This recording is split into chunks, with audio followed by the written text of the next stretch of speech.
Lynette should be here right now. Huh. Strange. Lynette? As expected, Zijwin isn't here, but why isn't Lynette here?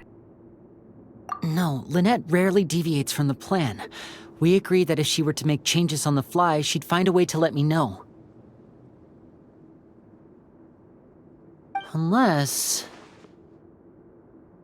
Let's see if there are any clues around here. We can look while we wait for her. Who knows? Maybe she'll be back soon. Okay.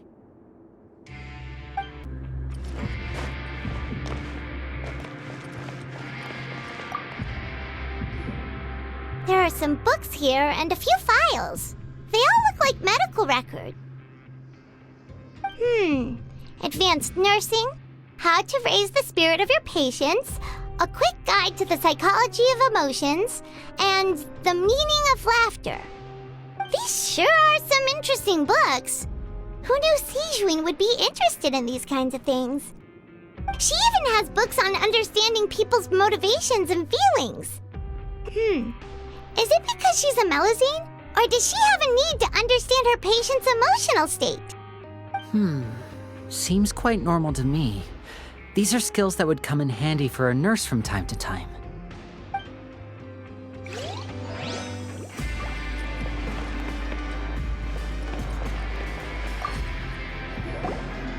None of the beds have any signs of having been slept in, except that one over there. That's the one Lynette must have used, right? You said she was pretending to be sick. She would have said her migraine was having a particularly bad flare-up. Generally speaking, the head nurse would then ask her to lie down and rest, while she left to retrieve the medication. Which means, either the head nurse didn't return the entire time from when Lynette laid down up until she left the bed, or the nurse intentionally left it this way.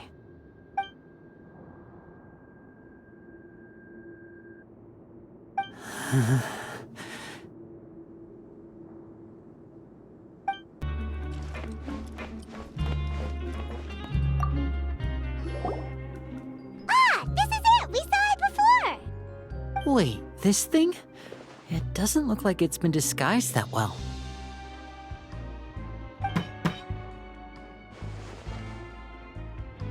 The space behind it is empty. From its size, I don't think it's an entrance that is meant to be taken apart.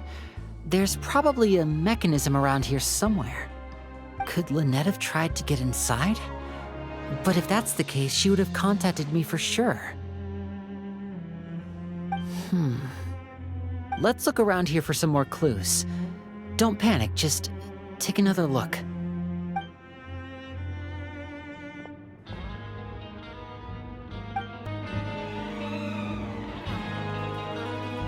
Hey, you guys, there's a slip of paper over here!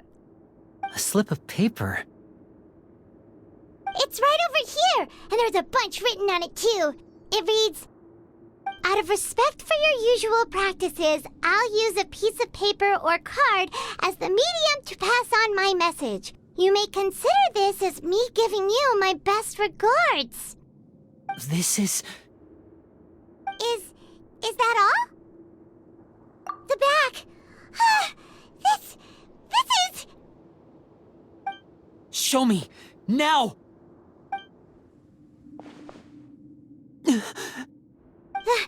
That look on your face. Paimon's reading it now. Would you care to guess where Miss Lynette of the Fatui could be right now? No. Could she have... Is she already... Writhsley. Did he deliberately leave the infirmary unguarded to use it as bait?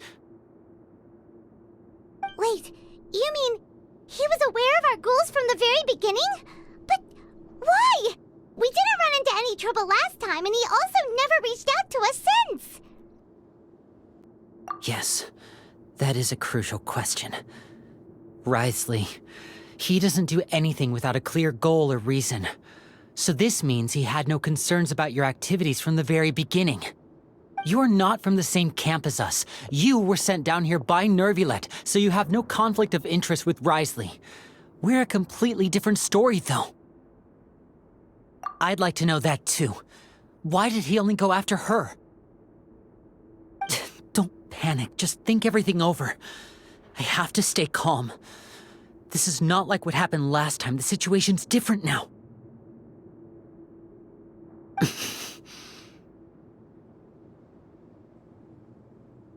Wait, you're right. Wait, but that means...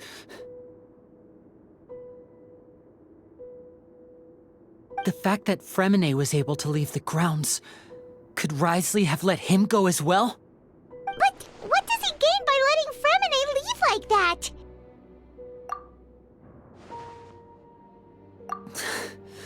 So he's challenging me and trying to provoke me, I'm sure of it. We never should have sent out Fremine. We had to go through all that trouble to find an opening to sneak him around the guards and into the pipe, and we even thought luck was on our side. If Wriothesley let him leave on purpose, then he's probably in a terrible spot now as well. Lenny's getting more and more panicked. We have to calm him down. Don't be like this, Lenny. Fremine wouldn't have left if we hadn't told you about Child. That was our fault. No. I'm the leader of this operation, and I'm the one responsible for this team. I was the one who failed to protect them. I'll go talk to Wriothesley. Hey, don't be reckless! Traveler, please talk some sense into him. I simply cannot allow Lynette to be abducted again. I have to go. I'll find a way to get them back!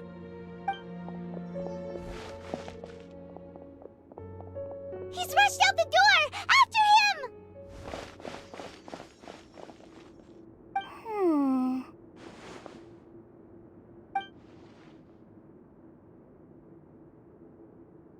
Right. I feel like we still have some room to make changes on these details. It's not impossible, but it'll require extensive testing. Is that so? Very well. Then please be mindful of the time. Huh? Is someone? Pack everything up. Whoever's outside is eavesdropping. They'll probably come in once we stop talking. Someone! Please help! She's sick!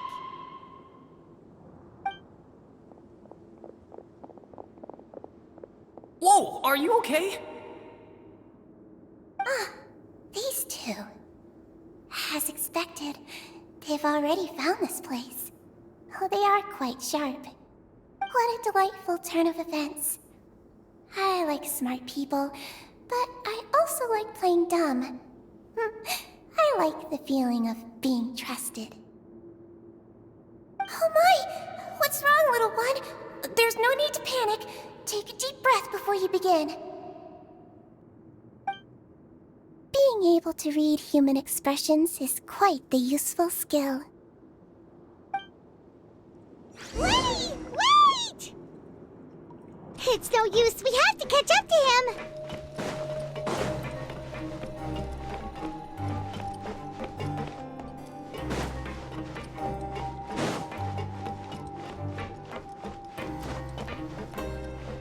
He's already out of sight. How is he so fast?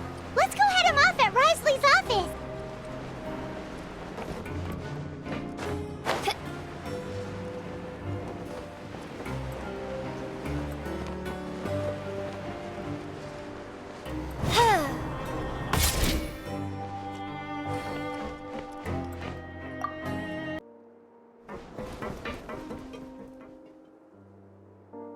Come out and face me, Wriothesley! Aren't we at an administrative office space? Why don't you at least try to follow even a couple rules from the fortress's indoor management regulations? What did you do to my sister? I ran into the young miss at the infirmary. I'd heard that she was suffering from quite the migraine, so I decided to invite her over for a cup of tea. I do have some teas in my collection that can work wonders against such an illness. Stop joking around! Where did you take my siblings? I have also heard that your performances are quite the spectacle. Miss Lynette would sometimes enter a box filled with water, only to emerge the next second from another place altogether. Maybe she'll appear behind you right now if you were to turn your head. Is he trying to trick me into turning my head? No, he's probably not looking to attack me right now. All of the hostages are in his hands, and he's even in the mood for small talk. That means Lynette is probably still alive. You knew we were investigating the infirmary from the start, so you deliberately aroused the Traveler's suspicions and baited us into continuing our investigation, just so that you'd be able to kidnap Lynette. As for Fremine, no, you probably didn't even interfere with Child's escape. You let him go, so you could purge the Fatui members that we had planted into your ranks. There was no need to do so. The Fortress of Meripede is a pretty pleasant place. Most people enjoy their lives here. The only ones who act differently are those with personal agendas. It was quite easy to identify your colleagues. You removed our original members and spread the news of Child's escape so Father would assign our team to come down and investigate. Fremine has also fallen into your hands, right? If you're oh so omnipotent and so in control, why would you need hostages? One correction. Lynette is in my hands right now, but Fremine is not. He's not? What do you really want? Lenny! Oh, wonderful. Everyone is here, so I'll only need to say this once. Thank you so much for cooperating with me. Eager and to the point, I see.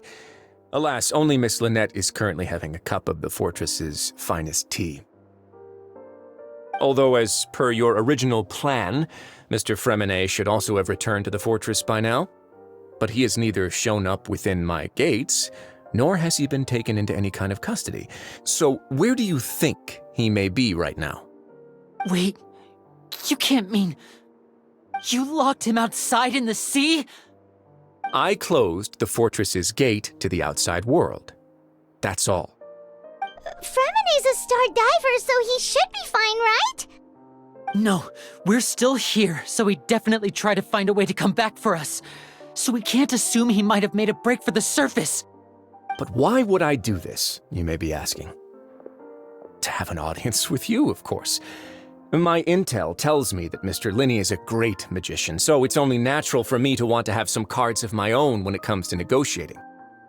Besides, I do recall you mentioning to Miss Lynette that you've always wanted to have a face-to-face meeting with the Lord of the Fortress of Meripede, regardless of whether it was in a personal or a professional capacity. Well, you got your wish. So, you've been keeping tabs on us before we even set foot in the fortress. Some of my folks just happened to hear a thing or two, that's all.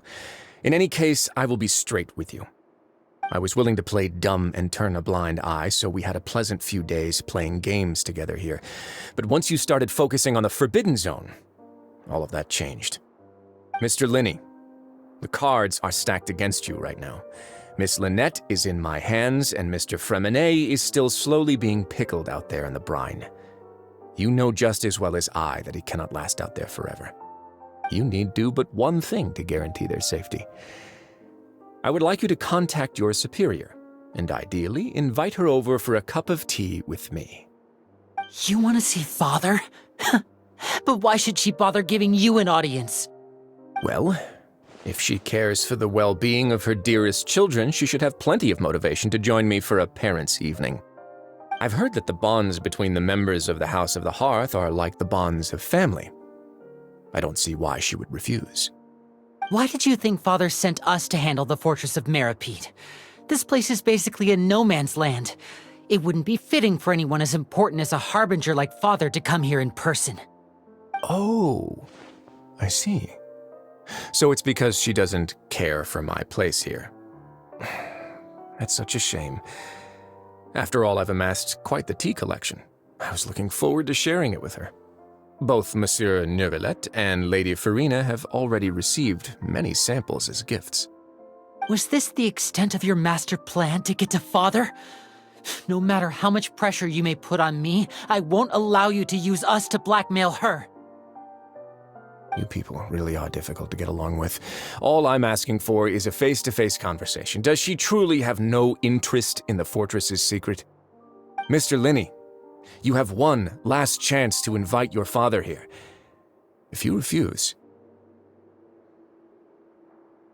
Linny! Instead of asking why I'm doing this, why don't you try to see things from my perspective for a second? From the very beginning, the Fatui has been actively infiltrating my fortress. I gave you a warning by cutting off the first few operatives I found, but that only caused you to double down. Had you given up on the fortress then and there, I'd have no reason to want to talk. Mr. Fremenet left the fortress on his own, and Miss Lynette tried to pry out my secrets right in front of me. No matter how you look at it, the responsibility for this falls on you. I shouldn't ask Father to do anything because of us. 6, 5... Wait, 2, 1. Time's up. It really is a shame, Mr. Linney. Risley! Negotiations have broken down. Please leave, ladies and gentlemen. It's time for my afternoon tea. Yeah, listen to the Traveler. If you can't talk to Linny, can you at least talk to us? You do realize that I'm only letting you go because of Neuvillette, yes? You're here helping him out, and I've already done my best to stay out of your way. But that doesn't mean you can just do whatever you want. The fortress may be small and remote, but it still has its own set of laws.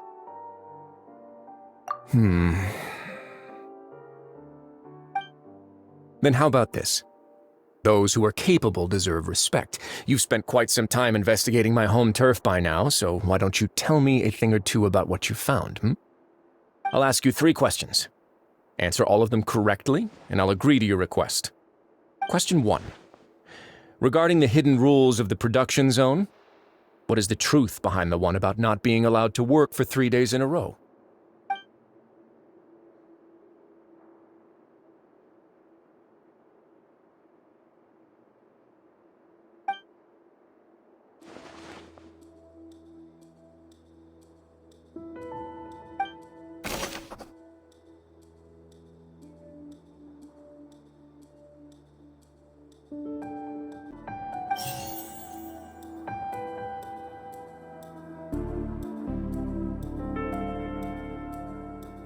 I've been told that the infirmary is always empty for the half hour just before lunch.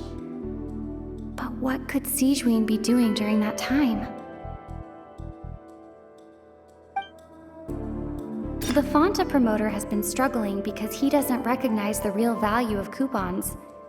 Meanwhile, the Duke believes that only idiots who don't understand the value of coupons would spend them on Fanta. We often see Miss Sijuin observing the prisoners at work near the production zone.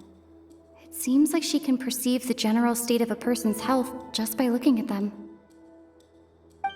Fanta's internal reports suggest that they're starting a new trial of an unnamed and unpackaged product. But the product has to undergo a trial because even Fanta's own employees have a lot of reservations about it. The research note said that the Melusine race perceives the world very differently from humans. Because of that, the Melusines have also developed a sense of aesthetics that appear rather strange and alien to humans. According to Collins, the Pancration tournament only took place because the Fanta company sponsored it.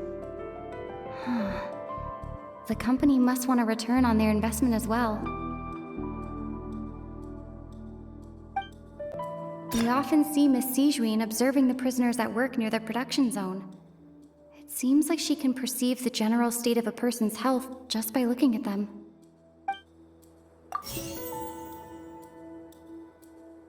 Fanta's internal reports suggest that they're starting a new trial of an unnamed and unpackaged product.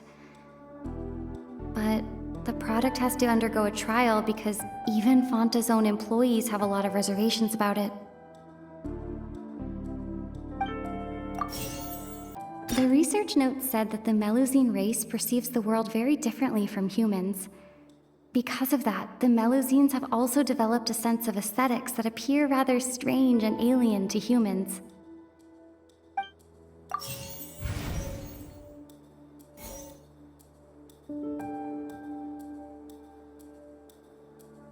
I've been told that the infirmary is always empty for the half hour just before lunch. But what could Sijuin be doing during that time?